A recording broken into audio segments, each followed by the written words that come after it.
ஊவிப்பதற்காகத்தான் பூமி நாட்டினுடைய அம்சமாக ஆண்டாள் அவதரித்தார். அதில் திருப்பாவை 5 லட்சம் பெண்களை எழுப்புவதாக ஐதீகம். இப்போ இதில் 10 பாட்டு தானே பாடி 10 பாட்டு தானே 10 பெண்களை தானே எழுப்பினா, அப்போ எப்படி அது 5 லட்சம் பெண்களுக்கு உபமானம் அப்படின்னு சொன்ன, இந்த 10 பேரை எழுப்பியதே 5 லட்சம் பேரை எழுப்பியதாக ஒரு ஐதீகமா. அதான் நம்ம இத்தனை அனுபவித்துக் கொண்டு வந்தோம் இல்லையா. நேற்றுக்கு ஒரு பெண் பிள்ளை எழுப்பினா எப்பேற்பட்ட நானாதாய் நாவுடையா இருக்கக்கூடிய பெண் பிள்ளை. அதுக்கு முன்ன பார்த்தோம் கள்ளம் தவிர்ந்து கலந்துன்னு பார்த்தோம். அதே மாதிரி கோதுகலமுடைய பாவாய் அப்படின்னு பார்த்தோம். அப்பேற்பட்ட பெண் பிள்ளைகள் ஆண்டாள் எழுப்பிக்கொண்டே வந்தாள். இப்போ இன்றைய பாசுரத்தில் அனைவரையும் 5 லட்சம் பெண்களையும் அழைத்துக் கொண்டு பகவான் கண்ணனுடைய திருமாளிகையிலேயே நிற்கிறாராம். இன்றைய பாசுரம் அதுதான். நாயகனாய் நின்ற நந்த கோபனுடைய கோயில் காப்பானே, குடித்தோன்றும் தோரண வாசல் காப்பானே, மணிக்கதவம் தாழ்த்திரவாய் ஆயர் சிறுமியர் ஓமுக்கு அரைவரை மாயல் மணிவண்ணன் இன்னலே வாய்னேன்தான் துயோமாய் வந்தோம் துயிலழ பாடுவான் வாயால் முன்னம் மாற்றாதே அம்மா நீ நேய நிலைக்கதவம் நீக்கு ஏலோர் எம்பாவன் எடுத்துக்காட்டுகிறார் மிக அழகாக. அதாவது இன்றைய பாசுரம் திருப்பாவையினுடைய மிக முக்கியமான பாசுரம். நாயகன் என்ற ஒரு தன்மையை சொல்லக்கூடியது. இதுல சுவாமி தேசத்தில் என்ன எடுத்துக்காட்டுவாங்க சொன்னா, எம்பெருமானாரை சொல்லுகிறது என்பார்கள் நம்முடைய பெரியோர்கள். நடுநாயகமாக இருக்கக்கூடிய நம்முடைய ஆழ்வார்களிலேயும் ஆச்சாரியர்களிலேயும் மிக மிக முக்கியமாக கொண்டாடக்கூடியவர் சுவாமி எம்பெருமானார். அந்த எம்பெருமானாரைத்தான் சொல்லுகிறது என்பார்கள். இன்று ஆண்டாள் என்ன பண்ணுகிறார், மிக விசேஷமாக நாயகனாய் நின்ற நந்த கோபனுடைய கோயில் காப்பானே அப்படின்ட்டா. என்னடா இது பேர் இல்லையா? ஒருத்தர் பருப்பு விற்க போவார், பருப்பே இங்க வா, பருப்பு அவருடைய பேரு. அவர் பருப்பு வித்தும் போறார், அதனால பருப்பு. ஒருத்தர் உப்பு வித்துட்டு போவார், அவர் உப்பு இங்க வா, உடனே அவன் வரான்ல, உடனே உப்பு கொடுக்குறான்ல, அவன் பேர் என்ன உப்பா, அவன் விற்கிறா. அது போல இங்கு ஆண்டாள் என்னடா சொல்லிட்டானா, கோயில் காப்பானே வணக்கம் அப்படின்ட்டான். என்னடா அது என் பேர் கோயில் காப்பானா அப்படின்னு அவர் கோபமா கேட்கிறாரா. நீர் எப்பேற்பட்டவர், பகவானை ரட்சிப்பதற்காக அல்லவா வந்திருக்கிறீர், அதுவும் எப்பேற்பட்டது இந்த ஆயர்வாடியிலே ஒரு குழந்தையாக ஒரு தொட்டிலே போட்டால் சக்கரத்தின் மூலே ஒரு அசுரன் வருகிறான், தாய் ரூபத்தில் ஒரு அசுரி வருகிறார், எப்பேற்பட்டவர்களா வருகிறார்கள். அப்ப நீங்க எல்லாம் இந்த பகவானை ரட்சிப்பதற்காக அல்லவா அந்த நந்தகோபாலனுடைய திருமாளிகையில நீங்கள் காத்துக்கொண்டு இருக்கிறீர்கள் அல்லவா. ஆகையினாலே முதல்ல உங்களுக்கு நமஸ்காரம். இப்ப நம்ம சன்னதிக்கு போறோம்னு வச்சுக்கோங்களேன், அப்படியே நேரா போய் பெருமாளை சேவிச்சிட கூடாது. துவாரபாலி, உங்களுக்கு பேர் என்ன, துவாரக பாலகர்கள் பேர். முதல்ல கொடி கம்பம் இருக்கும். கொடி கம்பம் 2 விதமாக இருக்கும். பாஞ்சராத்திர ஆகமத்துக்கு ஒரு விதமா இருக்கும், வைகானச ஆகமத்துக்கு ஒரு விதமா இருக்கும். அந்த கொடி கம்பத்தை பார்த்தாவே இது வைகானச கோவிலா பாஞ்சராத்திர கோவில் நம்ம புரிஞ்சுக்கலாம்.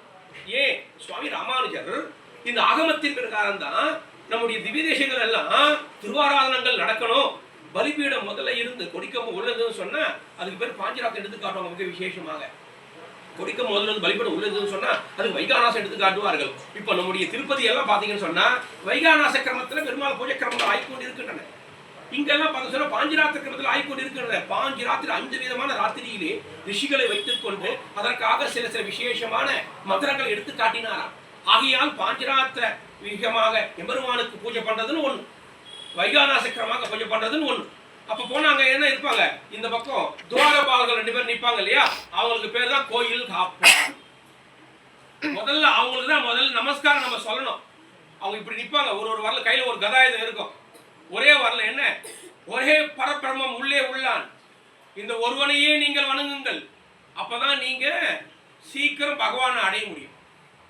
இல்ல இல்ல நான் சனிக்கிழமை ஒரு கிட்ட போறேன், சனிக்கிழமான நான் பெருமாள்கிட்ட வந்துடுறேன்ப்பா, செவ்வாய்க்கிழமான அங்க போடணும், புதன்கிழமான இங்க போகணும், இப்படிலாம் நீங்க வந்தீங்கன்னா இங்க வராதீங்க, இங்க வராதீங்க. நான் சொல்லலப்பா, இந்த பாட்டுல வியாக்கியானத்துல சொல்லுது, என்ன கோஷிக்காதீங்க. ஏன்னா அதுல சொல்றது பாட்டு, ஆண்டாள் சொல்றா. நீங்க கோயில் போறீங்கல்ல, 2 பேர் துவாரமா நிக்கிறாங்களா இல்லையா, கை எப்படி வச்சுக்கிறாங்க, இந்த ஒரு வரல இப்படி இருக்குதா இல்லையா, ஜாக்கிரதை, பெருமாள் உள்ளகிறார், ரொம்ப ஜாக்கிரதையா வா, ஜாக்கிரதையா.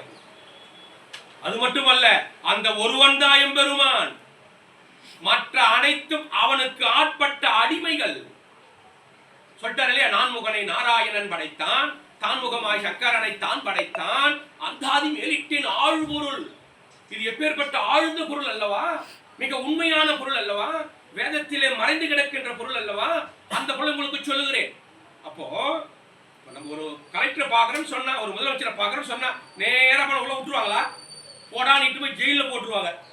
அதே ஒரு லெட்டர் வாங்கிட்டு போ கலெக்டர் பிஏ கிட்ட, ஓ கலெக்டர் நண்பர் பா இவரு, வா வா, உடனே உட்கார வச்சு உங்க ஒரு மரியாதை பண்ணி, இல்லையா, கலெக்டர் இப்போ இருக்கிறார் வாங்க நம்ம இட்டும் போய், அப்போ கலெக்டருக்கு தேவையான விஷயம் நமக்கு செய்யறாரு இல்ல. அது போலத்தான் நம்ம பெருமாளை சேவைக்கு போறோம்னா நேரா போய் அவர்கிட்ட சேவிச்சு போனா புஷ் தள்ளுவாங்க. தாயார்கிட்ட போய் தாயார்கிட்ட அனுமதி வாங்கணும், துவார பாலகர்கள்ட்ட போய் அனுமதி வாங்கணும். அந்த அனுமதி இப்ப இங்க ஆண்டாள வாங்குறா. நாயகனாய் நின்ற நந்த கோபாலுடைய கோயில் காப்பானே, குடித்தோன்றும் தோரணே, நீ யாரு, வாசல் காப்பானே, மணிக்கதவம் தாழ்ந்து அழகா எடுத்து காட்டுகிறார். என்ன எடுத்து காட்டுகிறாங்கன்னு சொன்ன, அந்த நாயகத்தன்மை என்பது என்ன அப்படின்னு சொல்லும்போது சுவாபதேசத்துல ஆச்சாரியனையே குறிக்கும். இந்த பூலோகத்துல ஒருவன் மனிதனாக பிறந்தானே ஆனால், பகவானிடத்திலே சென்றானே ஆனால் பகவான் சேர்ப்பிப்பாரா? சேர்ப்பாலும் சேர்ப்பிப்பார், தள்ளினாலும் தள்ளுவார். நேற்று பார்த்தல, ஒரு ஆணையை கொள்றார், ஒரு ஆணையை ரட்சிக்கிறார். கோலாய பீடம் இல்லையா, நேற்று பார்த்தோம் இல்லையா, அம்மைக்கு அழகாக கஜேந்திர ஆழ்வான்னு யானையை மட்டும் ரட்சிக்கிறாரு, கோலாய பீட யானையை மட்டும் அழிச்சிட்டாரு. அப்ப அவர்கிட்ட போனா காப்பாத்தினாலும் காப்பாத்துவாரு, விட்டாலும் விட்டுருவார். ஆனா ஆச்சாரிய முகேனே, தாயார் முகேனே, ஒரு உத்தம அடியவர் முகேனே பெருமாள் கிட்ட போனோம்னு வச்சுக்கோயே, நம்மளை தள்ளவே முடியாது. அது ஆண்டா என்ன சொல்லிட்டா, உறவேல் நமக்கு இங்கு ஒழிக்க ஒழியாது. நீ நினைச்சாலும் என்ன ஒழிக்க முடியாது, நான் நினைச்சாலும் உன்னை ஒழிக்க முடியாது. என்னடா அது, ஆண்டாள் இப்படி எல்லாம் பாடுவாளா? ஒரு கணவனுடைய வீரத்தன்மையை யார் அறிவார்? மனைவி தானே அறிவார். இவள் மனைவி அல்லவா, ஆண்டாள் சுடற்கொடி அல்லவா. அப்ப கணவனுடைய அந்த அந்தரகத்தை எல்லாம் யாருக்கு தெரியும்? அந்த கணவனோட நல்லது என்ன, அவன் கெட்டது என்ன, அவனோட ரகசியம் எல்லாம் என்ன, அவன் உள்ளத்துல என்னென்ன ஆசையெல்லாம் வச்சுங்கிறான், அதெல்லாம் யாருக்கு தெரியும்? மனைவிக்கு தானே தெரியும். இப்ப இருக்கிற உத்தம மனைவிக்கு மட்டும் சொல்றேன், மத்தியமே அறையும் மனைவி சொல்ல. அப்போ இங்க ரொம்ப அழகாக எடுத்து காட்டும் பொழுது, இங்க ஆண்டாள் பகவானுடைய மனைவி அல்லவா. ஆகையால தானே கிள்ளி கலந்தானே கீர்த்தியை பாடிப்பேன் பார்த்தல, எப்படி ஒரு புஷ்பத்தை பறிச்சு அப்படி கிள்ளி போடுறல, அப்ப தன்னுடைய கணவனுடைய வீரத்தை சொல்லணுமா. அப்ப ராவனுடைய அந்த 10 தலைய பூ எடுத்து நம்ம கிள்ளி போடுறல, அது போல ராமன் கிள்ளி புகட்டான், கிள்ளி கலந்தானே கீர்த்திமை பாடிப்பேன் சொன்னாலே அழகாக. அது போல இங்கு இந்த ஆண்டாளானவள் நமக்கு ரகசியத்தை கருத்து கொடுக்கிறார். நேரா போய் பெருமாளை சேவிக்காதீங்க, ஆச்சாரிய முகேன போங்க, உத்தம அடியார்கள் துணை கொண்டு போங்க. ஏன் இப்ப நான் நேரா போய் கண்ணன் திருமாலை நின்று என்ன கூப்பிட்டு அவர் என்ன வரமாட்டாரா என்கிட்ட? நான் ஏன் இப்ப 10 பெண் பிள்ளைகளை எழுப்பி கொண்டு செல்கிறேன், ஒரு பெண் பிள்ளையா எழுப்பி கொண்டு செல்கிறேன் அல்லவா. இப்ப புல்லும் சிறுமணகால இருந்து மாயனை மண்ணில் ஒவ்வொன்று நம்ம எடுத்து பார்க்கும்போது வந்தது இல்லையா, கீஷி கிருஷ்ணன்றிலிருந்து கீழ்வானம் வெள்ளன்றிருந்து தூமணி மாடத்திலிருந்து நோற்று சுவர்க்கமிலிருந்து, அப்போ கற்று கறவைகள் பார்த்தோம், கணத்திலன் கற்றெருமை பார்த்தோம், புள்ளின் வாய்க்கு இந்த அணை பார்த்தோம், உங்கள் புழக்கடை பார்த்தோம்.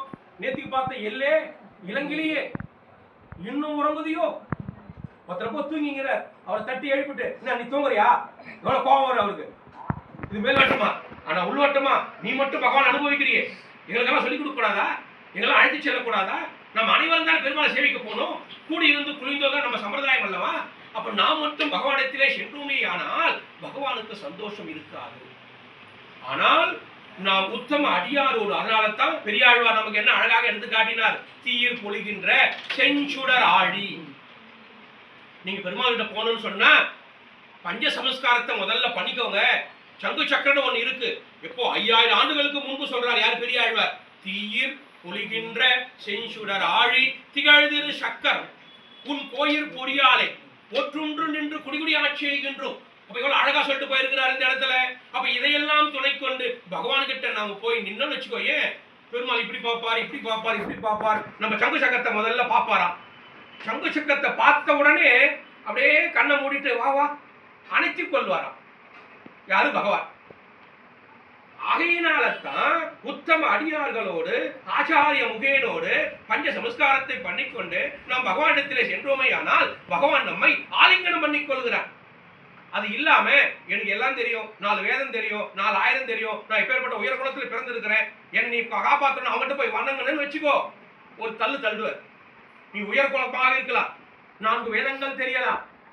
இங்க நடந்த நிகழ்ச்சி அல்லவா, பெருமாளுக்கே பூஜை பண்ணக்கூடியவர் ஒரு திருப்பாணாழ்வார்கிட்ட ஒரு சிறு அபச்சாரப்பட்ட உடனே போய் கதவை திறந்தா பெருமாள் கோயில் கதவை திறக்கலையே, இங்க நடந்த நிகழ்ச்சி அல்லவா. அதுக்கப்புறம் என்ன சொல்றார் பெருமாள், அந்த உத்தம அடியவரை உன் தோல் மேலே ஏற்றுக்கொண்டு வா. அப்ப மனித வாகனமாக ஒருத்தருக்கு மட்டும்தான் மனித வாகனம். யாருங்க? திருப்பாணாழ்வார். அவர் தான் மனித வாகனத்துல வராரு. அதுவும் தூக்கி கொண்டு வருபவர் யாரு? பெருமாளுக்கு பூஜை பண்ணக்கூடிய மிக மிக உயர்வான குலப்பிறப்பு, ஒரு பிராமணர். திருப்பாணாழ்வார் எப்பேற்பட்ட தீண்டத்தகாத குலத்தில் அவதாரம் பண்ணவர். அப்ப பார், தனக்கு பூஜை பண்ணக்கூடிய அந்த பிராமணனை அனுப்பி வைத்து அந்த திருப்பாணாழ்வாரை தன் தோல் மேல் ஏற்றிக்கொண்டு வர சொல்லி அதன் பிறகுதான் கதவே திறந்தது. இங்க இது நடந்த நிகழ்ச்சி அல்லவா. அப்போ இந்த ரகசியத்தை வேதத்திலே மறைந்து கிடக்கின்றன. ஆனால் ஆழ்வார்கள் மூலமாக நமக்கு எடுத்து காட்டினார்கள். ஆண்டால் தெல்ல தெளிவாக நீங்க பெருமாளை போய் வணங்கணும்னு சொன்னா கோயில் காப்பானே குடித்தோன்றும் தோரண அழகா சொல்றாங்க. பகவானிடத்துல அந்த நந்தகோபாலுடைய திருமாளிகையில மட்டும் தோரணம் நட்டு இருக்கிறதா, கொடி நட்டு இருக்கிறதா. ராஜாவுடைய வீடு எல்லாருக்கும் தெரியணும் இல்ல. இப்போ ஒருத்தர் சென்னையில போய் பாத்தீங்கன்னா ஒரு விஐபி வீடுகள்லாம் சும்மா அப்படியே பிரம்மாண்டமா இருக்கும், பார்த்த உடனே தெரிஞ்சுக்கலாம் அதெல்லாம் விஐபிகள் இல்லையா. அது போல அந்த 1000 ரூபாய் அடியிலே எப்பேற்பட்ட நந்தகோபாலுடைய திருமாளிகை எப்படி இருக்கிறது. கோயில் காப்பானே குடித்தோன்றும் தோரணே வாசல் காப்பானே மணிக்கதவம் தாதிரவா. முதல்ல அந்த துவாரபாட்ட போய் அனுமதி கேட்டா அந்த துவாரபாலகர் சொல்றாங்களா, இவ்வளவு விடிகாலையில வந்து இருக்கிறீங்களே, நாங்க கண்ணனுக்கு பாதுகாப்பாக இருக்கிறோமே, உங்களை நான் எப்படி நம்புறது, நாங்கெல்லாம் பெண் பிள்ளைகள் அல்லவா அப்படின்னு சொல்ல, ஐயோ பெண் பிள்ளை தான் ஒருத்தி வந்தா, சொற்பனகான்னு ஒருத்தி வந்தா, வந்து எங்க ராமன்கிட்ட இன்னும் அபச்சாரப்பட்டா, கடைசியில காது மூக்கு போச்சு இல்லையா. பெருமாளை மட்டும் வணங்கினால் காது மூக்கு பூடும், தாயாரை மட்டும் வணங்கினால் தலையே பூடும். யாரா அது? அவன் தான் ராவண. தாயாரை மட்டும் விரும்பினா போச்சு தலை. இந்த சூர்பனகா என்ன பண்ணா, ராமனை மட்டும் விரும்பினா போச்சு மூக்கு காது. ஆனா தாயாரையும் பெருமாளையும் சேர்ந்து வணங்கினான் யாரு? நல்ல அரக்கன். யாரு? விபீஷணாழ்வான். ராஜ்யத்தையே பெற்றான். எப்பேற்பட்ட ஒரு இலங்கை ராஜ்யத்தையே பெற்றான் அல்லவா.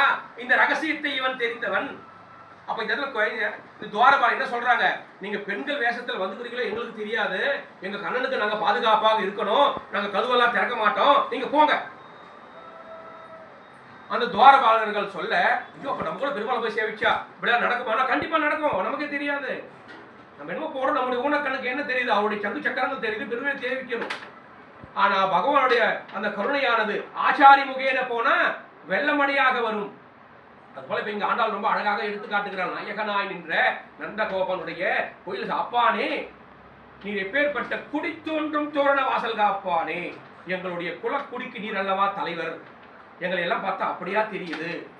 நின்றலே வாய் நேர்ந்தான், நேற்றைக்கு கண்ணன் எங்களோடு வந்து ஸ்ரேஷ்டிதம் செய்ய கொண்டு இருக்கும் பொழுது நீங்கள் எல்லாம் விடிவோரே எங்கள் திருமாளிகைக்கு வாருங்கோல், நந்தகோபாலனை துணை பற்றி கொண்டு வாருங்கோல், உங்களுக்கு கராட்சம் பண்ணுகிறேன் என்று எங்களுக்கு கண்ணன் சொன்னான் அல்லவா, ஆகையினால்தான் நாங்க வந்திருக்கிறோம் என்று இந்த ஆண்டாள் சொல்ல, சரி நீங்க செல்லலாம். அவங்க கஞ்சாட காமிச்சாங்களாம். கதவை திறக்கல, கதவு மூடியதா இருக்குது. கதவை திறக்காம, ஏன்னா இவங்க கதவுக்கு வெளியே தான் இருக்காங்க துவாரபாலகர்கள், கையில வைத்துக் கொண்டு கதாயத்தை வைத்துக் கொண்டு நிற்கிறார்கள் அல்லவா. சரி நீங்கள் உள்ளே செல்லலாம். வாயில சொல்லல, கண் ஜாட மட்டும் காமிச்சாராம். அதாவது என்னென்ன, ஒரு கணவன் மனைவி இருக்கிறாங்க சொன்னா, இது ஆண்டாள் தான் சொல்ற, அவளை ஓங்கி உலக அந்த உத்தமன்ற பாச வியாக்கியானத்துல வரும். ஒரு மனைவி என்பவள் கணவனுடைய மனதை அறிந்தே அவனுக்கு எல்லா விதமான கைங்கரியத்தை பண்ணுவாளாம். அது உத்தமை. மத்திமை லட்சணம், கணவன் வாயில சொன்னாதான் எல்லா கைங்கரியத்தை கணவனுக்கு பண்ணுவாளாம், அது மத்திமை லட்சணம். அதமி, சொல்லியும் செய்ய மாட்டான், இவன் அவனை வேலை வாங்குவான், அது அதமி. இது போல 3 வகை. அப்படி போல யாராவது இருந்தார்களா? இருந்தார்களே. ஒரு ராமன் இருந்தான், ஒரு சீதை இருந்தான். அது எங்க? பட்டாபிஷேகம் நடக்கிறது அயோத்தியில. ராமர் ஒவ்வொருத்தருக்கு ஒரு பொருள் கொடுத்து கொண்டு இருக்கிறார். அப்போ சீதா பிராட்டிக்கு ஒரு ஆசை, தன் கழுத்தில் இருக்கக்கூடிய தேவேந்திரனுடைய மாலை, மிக விசேஷமான மாலை, அந்த மாலையை ஆஞ்சநேயருக்கு கொடுத்தா நமக்கு ரொம்ப நல்லதுன்னு அந்த மாதிரி நினைக்கிறான். ஆனா கணவன் ஆகட்டும் மனைவி ஆகட்டும் ஒரு பொருள் தானம் பண்றாங்கன்னு சொன்னா கணவன் மனைவி கிட்ட கேட்டு கொடுக்கணும், அதுபோல மனைவி கணவன் கிட்ட கேட்டு கொடுக்கணும். ஏன்னா 2 பேருக்கும் சொத்து சமம். எவனும் கோர்ட் எல்லாம் சொல்றான், அதுக்காக ஆன்மீக ராமாயணமே சொல்லிடுச்சு இங்க இருக்கக்கூடிய சொத்து 2 பேருக்கு சமம் அப்படின்னு. இப்ப என்ன பண்றான், இவன் டைவர்ஸ் வைக்கிறான், அவன் டைவர்ஸ் வைக்கிறான், அது வேற ஏதாவது போகுது. ஆனா வால்மீகி ராமாயணத்துல சொல்லுது. அப்போ ராமன் செய்யறானே கண்ணாலேயே அவர் அனுமதி வாங்குவாராம். அது போல இங்க சீதா பிராட்டி அந்த கையில மாலையை எடுத்துக்கொண்டு எழுந்துட்டா. எங்க அந்த சபையில எழுந்த உடனே ராமர் முகத்தை பார்க்கிறார், இவர் அவர் முகத்தை பார்க்கிறார். அப்ப ராமன் வாய் திறந்து சொல்கிறார், என்னன்னு, சீதே அந்த மாலையை நீ யாருக்கு கொடுக்க நினைக்கிறாயோ கொடு அப்படின்ட்டார். உடனே எல்லாரும் ஆச்சரியமா பாக்குறாங்க, அந்த அம்மா வாய் திறந்து பேசவே இல்லையே. அந்த அம்மா எழுந்து நின்னா முகத்தை மட்டும்தானே பார்த்தா. அப்ப முகத்தை பார்த்த உடனே அப்ப அவருடைய மனசை புரிஞ்சுக்கிட்டாரு இல்ல, இதுதான் உத்தம அந்யோன்ய லட்ச கணவன் மனைவிக்கு வாழ்க்கை. சாமி சொன்னாவே புரிய மாட்டேங்குது, நீங்க என்ன சாமி மனசுல நினைக்கிறது புரிஞ்சுக்கோங்கன்றீங்களே. அது இந்த கால வாழ்க்கை, நான் சொல்றது அந்த கால வாழ்க்கையை சொல்றேன். அது போல உடனே அந்த சரி அந்த அம்மா கண்ணுல மட்டும்தானே அனுமதி கேட்டா ராமன் கிட்ட. அப்ப இவரும் கண்ணுல மட்டுமே சொல்லிருக்கலாம்ல, சொல்லி இருப்பாரு. அவங்க 2 பேரும் புரிஞ்சுக்கிட்டு இருப்பாங்க. ஆனா நமக்கு புரியாது, அந்த சபையில புரியணுமே. அந்த சபையில யார் யார் இருக்கிறா, எப்பேற்பட்ட சுக்ரீவன் இருக்கிறான், எப்பேற்பட்ட விபீஷண ஆழ்வான் இருக்கிறான், எப்பேற்பட்ட மந்திரிமார்கள் இருக்கிறார்கள், அப்ப எப்பேற்பட்ட அந்த அந்த குரங்குகள்லாம் இருக்கிறது, அனுமனெல்லாம் இருக்கிறாரு, எல்லாரும் புரியணுமே. அப்ப அனுமனுக்கு தான் இப்ப அந்த பரிசு வாங்க போறாரு. அப்ப ராமன் கிட்ட அந்த அம்மா அனுமதி பெற்றுதான் நமக்கு இந்த பரிசு கொடுக்குறான்னு அவர் நினைக்கணும்ல. அதனால ராமனானவர் வாய் திறந்து, சீத்தே அந்த மாலையை யாருக்கு கொடுக்கிறாயோ நீ கொடு. அந்த அம்மா வாய் பேசல, கண்ணாலேயே அனுமதி வாங்கினா அனுமனுக்கு கொடுத்துட்டா. அது எது சொல்ல வர்றாங்க, அது போல இந்த இடத்துல இந்த கோயில் காப்பான் துவாரபாலகர்கள் வாயில பேசல, இந்த ஆண்டாளுக்கு கண்ணாலேயே நீங்க போலாம் ஜாடம் மட்டும் காமிச்சிட்டாங்களாம். உடனே ஆண்டாள் சொல்றாளாம், குடித்தோன்றும் தோரண வசல் காப்பானே மணிக்கதவம் தாழ்ந்தரவா. எப்பேற்பட்ட கதவு, அந்த கதவுல மாணிக்கம் கொட்டு இருக்கின்றன, தங்கங்கள் வைத்திருக்கின்றன, வைர வைடூரியங்கள் கொண்டிருக்கிறனையே, கண்ணனுடைய திருமாளிகை அல்லவா, மணிக்கதவம் மாணிக்கங்கள் நவரத்தனங்கள் புதிந்திருக்கின்றன, அந்த கதவு எங்களால தொடக்கூட முடியாதே, நீங்க திறந்தாதானே நாங்க உள்ள போக முடியும் என்று சொல்ல, அப்ப அவங்க அப்படி கம்முனே இருந்தாலும் அமைதியாக இருந்தார்களாம் யார் துவாரபாலகர்கள். ஆக நாயகனாய் நின்ற நந்தகோபனுடைய கோயில் காப்பானே மணிக்கதவம் தாழ்ந்திருவாய். நாங்கெல்லாம் யாரு, ஆயர் சிறுமியர் ஓமுக்கு அரைவரை. எங்களை போய் ராட்சசன் சொல்லிட்டியே, சூர்பனகை மாதிரி எங்களை ஒப்படைச்சிட்டியே. நான் சூர்பனகையா? யாரா ஒருத்தரை பத்தி பேசிட்டே இருக்கும்போது ஒரு கெட்ட வார்த்தை சொல்லிட்ட பட்டுன்னு கோவம் வந்துடல. நாங்கெல்லாம் சொற்பனகையா? நான் என்ன பண்றது, இந்த ஊர்ல ஒரு தாய் ரூபத்துல ஒரு ராட்சசி வந்துட்டா, அது கூட எப்படி மார்புல விஷத்தை வைத்து கொண்டு வந்துட்டா. நாங்க அப்படிதான் நாங்க நினைப்போம். துவாரபாலகர் சொல்றாங்க ஆண்டாள் கிட்ட, யாரு வந்தா, நம்ம போதைக்கு வந்தாலே எங்க கண்ணனை கொல்வதற்காகத்தானே வந்தா, அது போல நீங்களும் பெண் வேஷத்துல வந்துக்கிறீங்களா? எப்படி நான் நம்புறது? கண்ணனை நாங்க தானே பாதுகாக்கணும், நாங்க தானே துவாரம், நீ தானே சொன்ன கோயில் காப்பானே, நீ தானே சொன்ன, காப்பான்னா என்ன, என் கண்ணனை நாங்க தானே ரட்சிக்கணும். அப்ப பெண்கள் ரூபத்தில் தானே ராட்சசிகளே வராங்க, அசுரர்களே வராங்க அப்படின்னு சொல்ல, நாங்கெல்லாம் அவங்க இல்ல, ஆயர் சிறுமியர். ஆயர் சிறுமியர் என்ன, கண்ணனுக்கு உகந்தவர்கள் பேரா. எங்க குலத்துல வந்து அவன் பிறந்திருக்கிறானே, இதை விட வேற ஏதாவது வேணுமா எங்களுக்கு? அப்போ ஒரு பதம் சொல்லிட்டால்னா அதுக்கு 10 விதமான அர்த்தங்கள் உண்டாம். சில பேர் பேசும்போது ரெட்ட தோரல பேசுறேன்னு சொல்லுவாங்க, அவங்க சும்மா 1ஆம் கிளாஸ் தான். ஆனா ஆண்டாள் ஒரு வார்த்தை சொன்னா 10 தோரணையில பேசுறா. ஆயர் சிறுமியர் ஓமுக்கு அரைவரை. நாங்க ஏன் இப்படி வந்திருக்கிறோம், சிறுமியர்களாக ஆயர்னு மட்டும் சொல்லியிருக்கலாம். ஆனா அங்க பாரு சிறுமியர், நாங்களாம் சின்ன சின்ன பசங்க, எங்களுக்கு என்ன வயசு இப்போ, எங்களை போய் அசுரன்னு சொல்லிட்டியே, எங்களை போய் சூப்பராக சொல்லிட்டியே. ஆனா ஒருத்தர் ஒரு வார்த்தை கொஞ்சம் கோமா சொல்லிட்டா, என்ன வார்த்தை சொல்லலாமா, கோமா கேட்டே இருப்பாங்க பசங்கள்லாம். அது போல இந்தப்பா நகல ஆயர் சிறுமியர், ஆயன் மட்டுமே சொல்லிட்டு போயிட்டு இருக்கலாம். ஆனா சிறுமியர்னு ஏன் சொல்லணும்? சுவாபதேசத்துல கண்ணனானவன் எங்களோடு நட்பு கொண்டிருக்கிறானே, அந்த கண்ணன் அல்லவா எங்களை வர சொன்னா. ஆயர் சிறுவர் ஓமுக்கு அரைவரை மாயல் மணி வண்ணன் நின்னலே வாயினே. நின்னலே, நின்னலே என்ன நேற்று. இந்த மாயல் இவன் யாரு? மாயன், ஸ்டேஷிதம் பண்ணக்கூடியவன், மாயன் மணிவண்ணன். அவர் என்ன சொல்றாரு? அவர் எப்பேற்பட்டவர்? மணிவண்ணன் என்ன? நம்முடைய கையிலங்கு நெல்லிக்கனி அல்லவா. பரபிரம்மம் ஒரு யசோதைக்கு கட்டுப்பட்டு இருக்கிறானே, கண்ணினும் சிறு தாம்பினால் கட்டுண்ண பண்ணிய பெரும் மாயன் அல்லவா. ஒரு யசோதைக்கு கட்டுப்பட்டானே. யாரு? ஒரு சிவன், ஒரு பிரம்மாதி தேவர்கள் எல்லாம் கண்ணனை பார்த்து யசோதை பிராட்டி கட்டிட்டாலாம். இந்த கண்ணை கட்டின உடனே அவர் இந்த பசங்களை அழும், இப்படி தேம்பி தேம்பி அழும். அது போல இந்த கண்ணனை அழறதை பார்த்துட்டு பிரம்மாதி தேவர்களும் அப்படியே ஆச்சரியப்படுறாங்களாம். ஆனா நம்மாழ்வார் என்ன பண்ணாரு? அதை பார்த்த உடனே 3 மாசம் மோகித்து வீழ்ந்துட்டார். பத்துடை அடியவர்க்கு எளியவன். அந்த வியாக்கியானத்தை எடுத்து காட்டும் போது மிக விசேஷமான அர்த்தத்தை சொல்கிறார்கள். நம்மாழ்வார் கண்ணனை அனுபவித்துக் கொண்டு வருகிறார். அந்த கண்ணனை இந்த யசோதை பிராட்டியானவள் எப்படி கட்டினாள் என்று நினைத்து பார்த்தார். பத்துடை அடியவர்க்கு எளியவன் நினைச்சு பார்த்தாரு. நம்மாழ்வார் 3 மாசம் மயங்கி வீழ்ந்துட்டார். முதல் கவி ஆழ்வார் பார்த்தார். ஐயோ என்னாச்சு தெரியலையே, என்னாச்சு தெரியலையே, விசிறி கொண்டே இருக்கிற சுவாமி எழுந்துரும் எழுந்துரும் எழுந்துரும். அப்போ என்ன? பரபிரம்மம் உலக அனைத்தையும் படைக்கக்கூடியது. இந்த லோகத்தை படைச்சு, பிரம்மாவை படைச்சு, சிவனை படைச்சு, நம்ம எல்லாம் படைச்சு, நமக்கு இந்த உடலை கொடுத்து, உடலுக்குள்ள உயிரை கொடுத்து, எப்பேற்பட்ட இதையெல்லாம் செய்யக்கூடிய ஒரு சேஷ்டிதவான் சாதாரண ஒரு எடைச்சி கையால கட்டுப்பட்டாங்க. அது எப்படி? ஒரு 3 சுத்து போராத சுத்து 10 சுத்து சுத்தி கட்டாலாம். நான் கட்டுறேன் அப்படின்னு நினைச்சுக்கிட்டு அந்த அம்மா முதல்ல 3 சுத்து சுத்தினாலாம், முடிச்சு போட முடியலையா. திரும்ப இன்னொரு கையில கொண்டாந்து முடிச்சு போட்டு திரும்ப ஒரு சுத்து சுத்துறாலாம், அப்பவும் முடிச்சு போட முடியலையா. திரும்ப இன்னொரு கயிறு, அதான் கண்ணினும் தாம்பு சிறு தாம்பு நுண் தாம்பு ரொம்ப அழகாக.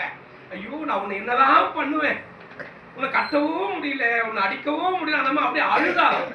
இந்த கண்ணன் பார்த்தானா அப்படியே அந்த பார்த்த உடனே யாருக்கிட்ட சண்டை போடுறோம்? ராவணன் கிட்டியா, கம்சன் கிட்டியா? நம் தாய் அல்லவா. நினைச்ச மாத்திரத்துல இடுப்பு சுருங்கி போச்சா. முதல்ல ஒரு கையில் கொண்டாந்தா பாரு, 3 சுத்துக்கு பத்தலையே 10 சுத்து சுத்தி கட்டா. இப்பேற்பட்ட எளிமையானவன் அல்லவா. அப்ப இது யார்? மேல பிரம்மா பார்க்கிறார், சிவன் பார்க்கிறார், தேவர்கள் பார்க்கிறார், அப்படி ஆச்சரியப்படுகிறார்கள். அப்பேற்பட்ட ஒரு பெண் பிள்ளைக்கு எங்க கண்ணன் கட்டுப்பட்டவன் அல்லவா. அந்த குலத்துல நாங்க பிறந்திருக்கிறோமே, நாங்கெல்லாம் சூர்பனகியா, நாங்கெல்லாம் பூதகியா? ஆண்டாள் கேட்கிற கோயில் காப்பாற்ற நேற்றைக்கு எங்க கண்ணன் வந்து சொன்னா, ஆகையினால் இப்ப நாங்க வந்து இருக்கிறோம். நென்னலே வாய் நேர்ந்தான் நாங்கள யாரு தூயமாய் வந்தோம் துயிலழ பாடுவான் என்று சொல்ல, உடனே அங்கு பார்க்கக்கூடிய நந்தகோபாலுடைய நன்றாக சேவிக்கிறார், கண்ணனை சேவிக்கிறா. சரி முதல்ல பிராட்டிய இவங்க சேவிக்கட்டும் அப்படின்னு கண்ணன் படுத்துக்கொண்டே இருந்தானா. அப்ப மணிக்கதவம் தாழ்த்திடுவாய், இந்த கதவை திறக்க முடியல. ஏ பிராட்டியே, ஏ ருக்மணி பிராட்டியே, நீ அல்லவா வந்து கதவை திறந்து எங்களை கண்ணன் கிட்ட சேர்ப்பிக்கணும். அதுக்கு தானே நீ தாயாராக உள்ளே இருக்கிறாய். எங்க கண்ணனானவன் எங்களை சேர்ப்பிக்கணும் அல்லவா என்று தாயாருக்கு அங்க மகளாசாதனம் பண்ணுகிறாள். என்னிலே வாய்ந்தேன் தான் துயமாய் வந்தோம் திலழ பாடுவான் வாயால் முன்னம் முன்னம் மாற்றாதே. அம்மா வாயால் முன்னம் முன்னும் மாற்றாதே. அம்மா அம்மான்னு யார சொல்லுது? தன் தாயாரத்தானே சொல்லுது, ருக்மணி பிராட்டியைத்தானே சொல்லுது. ருக்மணி பிராட்டியே கண்ணன் தான்